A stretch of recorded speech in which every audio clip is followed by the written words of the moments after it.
அவர் திரு ஸ்டாலின் அவர்களுக்காக தெரியுமா இல்லைன்னு எனக்கு தெரியாது.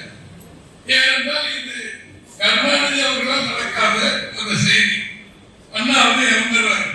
பெரிய மற்றவர்களுக்கு தயவு செஞ்சு கேள்வி இறந்ததுக்கு பிறகு அடுத்த முதலமைச்சர் யார் வருவாங்க பார்த்தா என் அண்ணா அவர்கள் சொல்றாரு, தம்பிமா தலைமை தாங்கவான்னு சொல்லி நாமல் நெடுஞ்செழியன் அவர்களை அழைத்து அவரை பெருமைப்படுத்தி 2வது இடத்திலே வைத்திருந்தார்கள். அமெரிக்காவுக்கு சிகிச்சைக்கு கொண்டு 2வது இடத்துல பொறுப்பு முதலமைச்சராக திரு நாமல் நெடுஞ்செழியன் ஐயா இருந்தார். அவர்தான் வரப்போறாரு. நம்ம குள்ளநெறி சுதந்திரப்படுத்த கருணாநிதி எங்க சுவிட்ச் போட்டா லைட் எரியும் பார்த்து அவன் இருக்கிற எம்எல்ஏ யார் சொன்னா கேட்பாங்க. காலையில் 5:30 மணிக்கெல்லாம் புரட்சி தலைவர் எம்ஜிஆர் வீட்டுக்கு போய் தூங்கிட்டு இருந்து மகாபாரத்தில் சொல்லுவாங்கல்ல, அர்ஜுனன் போய் துரியோதன் போய் அத்தனை காலத்துல நிற்கிறது கிருஷ்ண காலத்துல நிற்கிறாருன்னு சொன்னாங்கல்ல அந்த மரவாக்கத்துக்கு. அப்படி எழுந்திரிச்சு பார்த்த உடனே என்ன இங்க நிற்கிறீங்க கலைஞர் கேட்டா 2 காலம் பிடிச்சிட்டு விடல திரு கருணாநிதி அவர்கள் என்னை எப்படியாவது முதலமைச்சராக வேண்டும், நீங்க சொன்னாதான் எம்எல்ஏ எல்லாம் கேட்பாங்க. அண்ணாவே சொல்லிட்டா நீங்க வந்ததுனாலதான் நான் முதலமைச்சர் ஆனேன்னு சொல்லி என்னத்தான் சொல்லி அவர் மனசை மாற்றி நாம எல்லாம் அவன் எம்எல்ஏக்கு அழைத்து எம்ஜிஆர் அவர்கள் கருணாநிதி இருந்து சொன்னார். வரலாறு நீங்க புரிஞ்சுக்கணும். அதற்கு பிறகு எம்ஜிஆர் போட்ட பிச்சையிலே 69 முதலமைச்சர் ஆனவர் கருணாநிதி. நேரடியாக அவரால் எந்த ஒரு செல்வாக்கு வரல.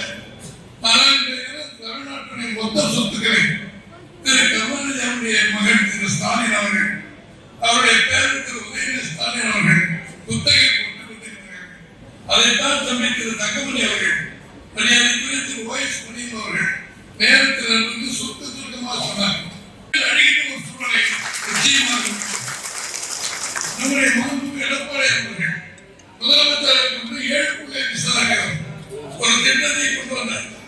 எதற்கெடுத்தாலும் போராடுகிற ஸ்டாலின் அவர்கள் இந்த 7 திட்டத்தை கேட்கவே இல்லை. கம்யூனிஸ்ட் கேட்டார்களா என்றால் இல்லை, காங்கிரஸ் கேட்டார்களா என்றால் யாருமே கேட்கவில்லை. முதலமைச்சராக இருந்த மற்றும் முதலமைச்சராக இருந்த எடப்பாடி அமைச்சராக இருந்த அவங்க அப்பா பேடா வச்சிருந்தாங்க. அந்த பேடா நினைவுக்கு கடல் 25 கோடிக்கு ஒரு நினைவு சின்னம் வைக்கிறார்.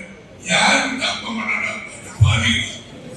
நம்மளோட வெளிப்படத்தை ஸ்டாலின் எடுத்து 25 கோடிக்கு அங்க பேடா கட்டுறாரு. இதெல்லாம் கடவுள் கடுப்பான் பாருங்க. இந்த ஆகும்போது தெரியல. அந்த கஜா போய் மாதிரி அந்த பகுதிக்கு வந்து அடி போடாதான் தர்மம் இருக்குன்னு ஒரு புயல் அந்த பகுதிக்கு மட்டும் அடிக்கணும். யாருக்காக நல்லா இருக்கு. கடவுள் இல்லைன்னா அவ்வளவு கொடுக்காத ஒரு சூழ்நிலை. நாமும் நாங்க வாங்கியிருக்கேன். இடது கம்யூனிஸ்டுக்கு 10 கோடி நாமும் நாங்க வாங்கியிருக்கோம். பொங்கு வேளாளர் கட்சிக்கு 15 கோடி 40 கோடி ரூபாய் கூட்டணிக்கு கொடுத்த கட்சி வெற்றி கொண்ட கட்சி அந்த கட்சிகள் கம்யூனிஸ்ட் கட்சி பொங்கு வேளாளர் கட்சி. இதுல என்ன சொன்னது தப்பு.